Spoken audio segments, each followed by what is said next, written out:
রাজার 4 রানী একসঙ্গে পুকুরে স্নান করছে। বাকি 3 রানীর সঙ্গে ছোট রানী ইন্দুবালাও আছে। ঠিক তখনই টুন্না লক্ষ্য করে, ওই দিকে দেখো টুনি, ওই দিকের বাগানে ওটা ছোট রানী না? ওই লোকটাকে ছোট রানী থলিতে করে কি দিচ্ছে? মন্ত্রী, মন্ত্রী, কোথায় তুমি? তাড়াতাড়ি রাজকোষাগারে হাজির হও। বলুন রাজা মশাই, এই সময় রাজকোষাগারে আপনি? আমি মাঝে মধ্যেই লক্ষ্য করছি রাজকোষ থেকে স্বর্ণমোহর চুরি যাচ্ছে। আজও দেখি 5টি স্বর্ণমোহর কম। আগে তো কখনো এমনটা ঘটেনি। রাজমহলেরও সবাই বিশ্বস্ত, কিন্তু কার এত বড় সাহস যে রাজকোষ থেকে চুরি করে? মহারাজ, আমার ওই টুনি পাখির ওপর খুব সন্দেহ হয়। ও তো এখন রাজমহলেও প্রবেশ করে। ও ছোট পাখি, তাই অল্প অল্প করে চুরি করছে যাতে না কেউ টের পায়। হ্যাঁ, এই ব্যাপারটা আমার মোটেও সুবিধার মনে হচ্ছে না। তুমি ওই টুনি পাখির ওপর নজর রাখো। সকাল হতেই রাজ পাখি টুনি ও টুন্না চারিদিক ঘুরে ঘুরে ফল খায়, গান গায় আর পুকুর পাড়ে ছোট রানী ইন্দুবালার সাথে দেখা করার জন্য অপেক্ষা করতে থাকে। এখনো ছোট রানী ইন্দুবালা এলো না। আর ছোট রানী কি করছে কি জানি। ওদিকে টুন্না ও রাধা আমার জন্য অপেক্ষা করছে। ঠিক তখনই ছোট রানী ইন্দুবালা স্নান করতে পুকুর পাড়ে আসে। আজকের মতো আমার কাজ শেষ, যাই এবার স্নান করে নি। আপনার এই আসার সময় হলো? আমি কখন থেকে আপনার জন্য অপেক্ষা করছি। তুমি আমায় এত ভালোবাসো, আমায় দেখতে না পেলে তোমার মন এত অস্থির হয়? হ্যাঁ ছোট রানী। এরপর টুনি ও ছোট রানী ইন্দুবালা অনেক গল্প করে। তারপর টুনি যখন তার বাসায় ফেরে, টুনি, এতক্ষণ তুমি কোথায় ছিলে? আমি পুকুর ঘাটে ছোট রানী ইন্দুবালার সাথে গল্প করছিলাম। সে কি, আজ তো ছোট রানী অনেক সকালেই বাকি 3 রানীর সাথে এসে স্নান করে গেছে। কি তুমি কি বলছো?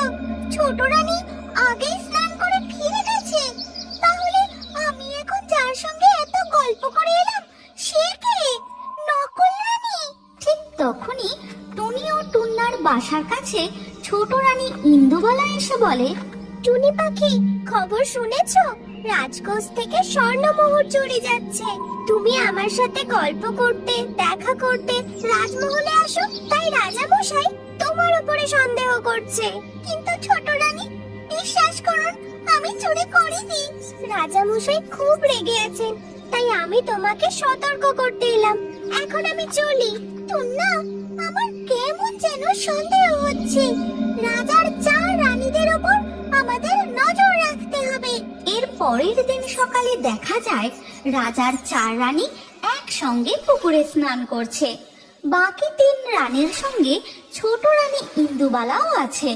ঠিক তখনই টুন্না লক্ষ্য করে, ওই দিকে দেখো টুনি, ওই দিকের বাগানে ওটা ছোট রানী না? ওই লোকটাকে ছোট রানী থলিতে করে কি দিচ্ছে? কিন্তু ছোট রানী তো এখানেও স্নান করছে। চলো তাড়াতাড়ি আমরা কাছে গিয়ে দেখি। টুনি ও টুন্না উড়ে গিয়ে সেখানে এক গাছে বসে আর দেখে, এ কি, এই যে দেখি সেই দিনের ওই জমির ওই লোকটা যে আমাদের কোদাল দিয়েছিল। তার মানে এই নিশ্চয় নকল রানী। কিন্তু ছোট রানীর ছদ্মবেশে এটাই বা কে? ছোট রানীর ছদ্মবেশে চোর মহলেই লুকিয়ে থাকে আর চুরি করে। এই ঘটনাটা এক্ষুনি আসল ছোট রানীকে বলতে হবে। এরপর টুনি ও টুন্না আবার পুকুর ঘাটে যায়। 3 রানী স্নান সেরে মহলে ফিরে গেলে, ছোট রানী, চোর আপনার ছদ্মবেশে রাজমহলে লুকিয়ে আছে। আমার কথা মন দিয়ে শুনুন। এরপর টুনি পাখি ছোট রানীকে সেই দিনের সমস্ত ঘটনা খুলে বলতে থাকে। রাধা, ভোলা, চল, অনেক বেলা হলো। এবার রাজা মশাইয়ের জমিতে হাল টানতে যেতে হবে। ঠিক তখনই রাধা জোরে জোরে ডাক দেয়, চলো টুনি, রাজকর্মচারী ভোলা আর রাধাকে নিয়ে আজ কুসুমপুর গ্রামের দিকে রওনা দিয়েছে। এবার আমরাও যাই, চলো। এরপর টুনি ও টুন্না উড়তে উড়তে কুসুমপুর গ্রামের জমিতে পৌঁছায়। তারপর তারা রাধা আর ভোলার পিঠের উপর বসে। হট হট হ্রর, হট হট। রাজকর্মচারী জমিতে হাল টানতে থাকে। এমন সময় হঠাৎ তাদের লাঙল যেন কিছুতে একটা আটকা পড়ে, আর এগোতেই চায় না। রাধা ও ভোলা গরু তাদের শক্তি দিয়ে টেনেও লাঙলটিকে এগিয়ে নিয়ে যেতে পারে না। হট হট হ্রর, হট হট। রাধা, ভোলা, তোরা আরো জোরে টান।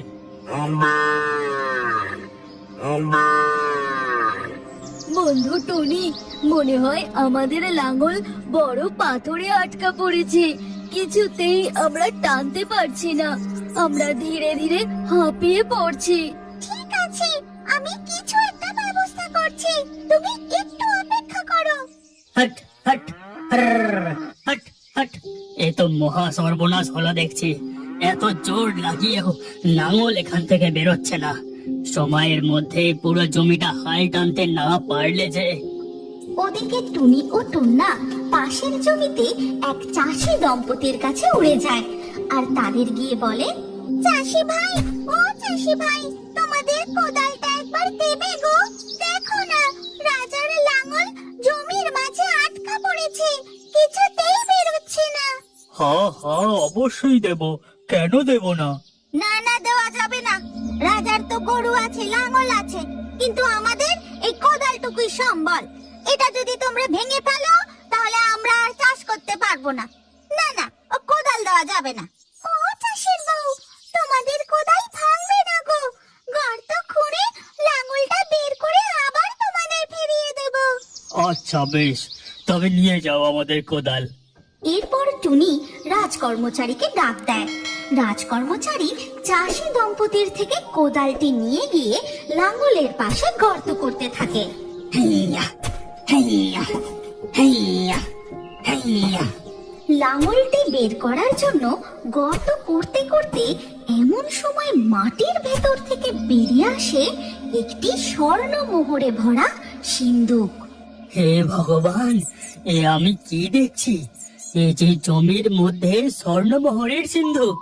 রাজকর্মচারীর এই কথা শুনে সেই চাষি দম্পতি ছুটে আসে আর বলে, আমাদের কোদাল দিয়ে মাটি খুঁড়ে এই স্বর্ণমোহরের বাক্স পাওয়া গেছে, এর অংশ আমাদেরও দিতে হবে। অসম্ভব, রাজা কৃষ্ণচন্দ্রের জমিতে এই মোহর পাওয়া গেছে, এই সম্পত্তি রাজার। এরপর সেই স্বর্ণমোহরের সিন্দুক নিয়ে গিয়ে রাজা কৃষ্ণচন্দ্রের কোষাগারে রেখে দেওয়া হয়। আর এই সমস্ত ঘটনা শুনে ছোট রানী ইন্দুবালা বলে, বলো কি, তার মানে ওই কৃষকের বউ আমার ছদ্মবেশে? না না, এ আমি মেনে নেব না, এ মহা অন্যায়। আমি এক্ষুনি মহারাজকে গিয়ে সব বলবো। এরপর ছোট রানী ইন্দুবালা ও টুনি পাখি রাজকক্ষে গিয়ে দেখে নকল ছোট রানী রাজার সেবা করছে। মহারাজ, এদিকে দেখুন, আমি আসল ছোট রানী, ও ছদ্মবেশী, আর ওই রাজকোষ থেকে আমার ছদ্মবেশে চুরি করছে। এ আমি কি দেখছি? দুটো ছোট রানী? না মহারাজ, আমি আসল ছোট রানী, ও ছদ্মবেশ ধরে আপনাকে মিথ্যে কথা বলছে। দুই রানীর কথা শুনে মহারাজ ভীষণ দ্বন্দ্বে পড়ে যান। কে আসল ছোট রানী তা চিনতেই পারেন না। ভালোই ভালোই বলো, কে ছদ্মবেশী? না হলে আমি। রাজা মশাই, আমি আসল ছোট রানী, আমি তো আপনার সব থেকে প্রিয় রানী, তাও আপনি চিনতে পারছেন না। কে আসল রানী কে নকল রানী, এই নিয়ে রাজা মশাই খুবই চিন্তিত। ঠিক সেই সময় বাইরে থেকে একটি ডাক ভেসে আসে। নমিতা, ও নমিতা। এগো বলো, এই রে সর্বনাশ। ঠিক তখনই নকল ছোট রানী মানে নমিতার স্বামীকে এক প্রহরী রাজসভার ভিতরে নিয়ে আসে। সঙ্গে টুন্নাও আসে। ক্ষমা করে দিন মহারাজ, আপনার পায়ে পড়ি। আপনার জমি থেকে পাওয়া স্বর্ণ মোহরের লোভ সামলাতে না পেরে আমরা এই কাজ করেছি। আপনার রাজকর্মচারী আমাদের কোদাল ব্যবহার করে গর্ত করে সিন্দুক বের করেছিল, তাই আমরা কিছু স্বর্ণমোহর চেয়েছিলাম, কিন্তু এই কাজ করা আমাদের মহা অপরাধ হয়েছে। ক্ষমা করুন মহারাজ। লোভ, চুরি করা মহাপাপ। তোমরা অন্যায় তো করেছ, কিন্তু আমি তোমাদের এবারের মতো ক্ষমা করে দিলাম। তবে তোমাদের আর একটা সুযোগ দিচ্ছি, তোমরা গরু লাঙল কিনে ভালো করে চাষ করো। জয় রাজা কৃষ্ণচন্দ্রের জয়, জয় রাজা কৃষ্ণচন্দ্রের জয়। এরপর সেই চাষি দম্পতি রাজমহল থেকে চলে যায়। আর টুনি ও টুন্নার বুদ্ধি দেখে মহারাজ কৃষ্ণচন্দ্র খুব প্রসন্ন হয়। এই গল্পের পরবর্তী পর্ব যদি তুমি দেখতে চাও তাহলে কমেন্টে নেক্সট পার্ট অবশ্যই লিখো। এই গল্পটি ভালো লাগলে লাইক করে শেয়ার করে দাও।